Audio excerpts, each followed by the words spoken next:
Halo Kenover, sekarang kita jumpa lagi di part 6. Nah, part 6 ini kita bicara alat grooming dan alat-alat profesionalnya groomer itu seperti apa aja.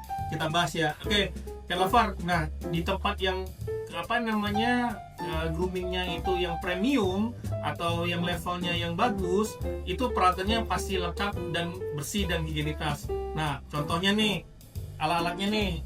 Kita ada gunting kita tuh semua dari stainless steel bahannya, sisirnya juga stainless steel.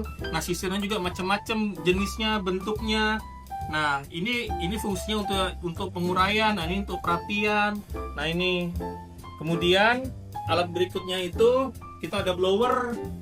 Nah, kita siapkan juga groomernya itu blower.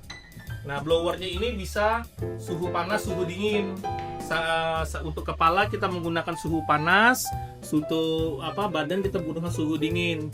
Nah, kemudian juga kita siapkan kaca. Nah, memang ini ada perdebatan juga, kaca ini katanya bisa bikin kucingnya takut atau stres atau gimana gitu kan. Nah, tapi di sepengalaman kami, pemantauan kami, yang kalau kita hadapkan seperti ini nih, kucing tuh paling dari 1000 tuh mungkin sekitar 2-3 ekor lah yang tidak nyaman di depan kaca. Jadi kaca ini fungsinya penting banget. Jadi saat kucing groomer itu sedang blower di bagian depannya, jadi kita bisa nggak perlu bolak-balikin kucingnya, kita hanya cukup memandangnya ke kaca saja. Oke. Nah, jangan lupa juga tempat kita itu kita siapkan meja khusus grooming. Nah, meja khusus grooming kita beda ya, bukannya seperti doggy. Kalau doggy itu dia ada tiang lagi untuk pengikat kucingnya. Nah, di dunia kucing itu kita nggak ada ikat kucing. Nah, mejanya juga itu hidrolik. Coba bro, tunjukin bro hidroliknya. Nah, bisa naik, nah bisa juga turun. Jadi kalau misalnya groomernya itu pengen kerjanya berdiri atau tinggi badannya, semua bisa disesuaikan. Nah, kursinya juga itu kursinya stainless steel. Nah, jadi biar gampang si groomer itu bergerak-gerak. Karena kita tuh kalau kerja itu groomer itu usahakan bukan kucingnya yang selalu dipindah-pindahkan, tetapi groomernya lah yang berpindah, jadi lebih gampang dia kerja itu. Oke. Kemudian yang terakhir itu adalah kandang blower. Nah, ini dia kandang blower. Kita ada 2 macam kandang blowernya. Model begini, model yang sesuai badan sama modelnya kotak. Tapi kita nggak mati ini lagi karena dia gampang lepas. Jadi kita lebih pakai yang model kotak ini.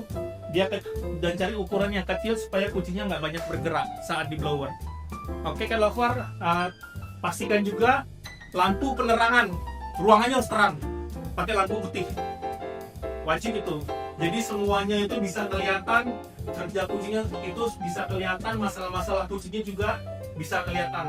Blower juga ada 2 macam model, satu yang single blower, single motor, ya kan. Satu lagi itu juga ada yang double motor. Nah, itu beda-beda sih. Kalau saya sih sukanya pakai yang double. Karena memang suaranya lebih ribut, cuman kerjanya lebih cepat. Dan kemudian kita siapkan juga untuk groomernya itu lacinya untuk peralatan-peralatan mereka, kebutuhan mereka. Kita siapkan cotton bud, semuanya kita siapin. Kalau misalnya terjadi apa-apa, butuh apa-apa, jadi lebih tertata saja gitu loh. Oke, apalagi ya yang kita membicarakan alat profesional. Kemudian yang terakhir itu adalah tisu, pasti wajib karena untuk cleaning. Dan mungkin itu aja untuk alat profesional kita. Nanti kita masuk ke part berikutnya, kita bahas yang lain. Oke bro, cat spesialis dunia kucing lah.